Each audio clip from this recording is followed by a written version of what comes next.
Supreme कोर्टानं एका मुलीला तिच्या आईच्या जातीवर आधारित अनुसूचित जाती प्रमाणपत्र द्यायला मान्यता दिलेली आहे। एका अल्पवयीन मुलीच्या शिक्षणाची सोय करण्याच्या उद्देशानं हा निर्णय दिला गेलेला आहे। विशेष म्हणजे तिची आई एका बिगर अनुसूचित जातीच्या व्यक्तीशी विवाहित आहे।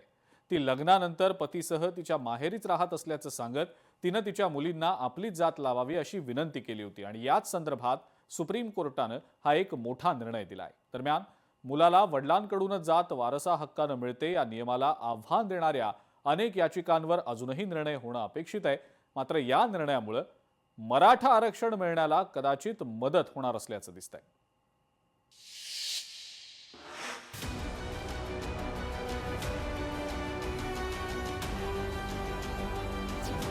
सर्वोच्च न्यायालयाचा दुर्मिळ निर्णय।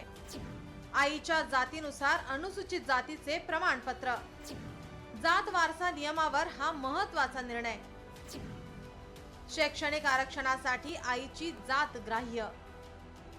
सर्वोच्च न्यायालयाने एका मुलीला तिच्या आईच्या जातीवर आधारित अनुसूचित जाती प्रमाणपत्र देण्यास आता मान्यता दिली आहे। एका अल्पवयीन मुलीच्या शिक्षणाची सोय करण्याच्या उद्देशाने हा निर्णय देण्यात आलाय। विशेष म्हणजे तिची आई एका बिगर अनुसूचित जातीच्या व्यक्तीशी विवाहित आहे। ती लग्नानंतर पतीसह तिच्या माहेरीच राहत असल्याचे सांगत तिने तिच्या मुलींना आपलीच जात लावावी अशी विनंती केली होती। या संदर्भात सर्वोच्च न्यायालयाने हा मोठा निर्णय दिलाय।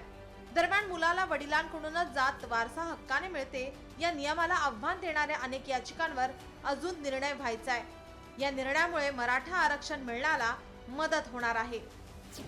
आईच्या आदी द्रविड जातीवर प्रमाणपत्र देण्यास मान्यता। पुदुचेरीतील आदी द्रविड जातीच्या आईची याचिका। तिचा पती लग्नानंतर माहेरीच 3 मुलांसह राहतोय। तिचे आई वडील आणि आजोबा हिंदू आदी द्रविड समाजाचे आहेत। आपली जात मुलींच्या शिक्षणासाठी ग्राह्य धरावी अशी याचिका होती।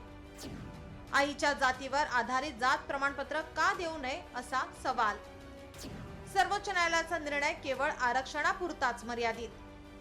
आईची जात मुलाला लागायला पाहिजे, जे आपल्या परंपरेनं आपल्या रूढी परंपरा आहेत पूर्वीच्या पिढ्यानं पारनं आलेल्या आपल्या काय म्हणते त्याला गोत्रातल्या आपल्या गणगोतातल्या त्या आईचं 100% मुलाला जातीचं प्रमाणपत्र मिळायलाच पाहिजे। आणि खरंच अभिनंदन करायला लागेल माननीय सुप्रीम कोर्टाचं। आईची जात सुद्धा शिक्षणासाठी ग्राह्य धरली जाणार आहे। पितृसत्ताक परंपरेला छेद देऊन एक खूप मोठा निर्णय, दिलासादायक निर्णय महिलांच्या बाजूने दिलेला आहे। कारण ज्या एकल महिला पाल्य आहेत त्यांच्यासाठी जात ही गोष्ट अतिशय क्लिष्ट असते, जेव्हा ती महिला एकट्या मुलाला वाढवते। एका अल्पवयीन मुलीच्या शिक्षणाला मदत करण्याच्या उद्देशानं कोर्टाने हा दुर्मिळ निर्णय दिलाय।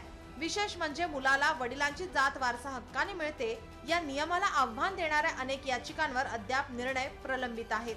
त्यामुळे या निर्णयाबाबत सध्या देशात जोरदार चर्चा सुरू आहे।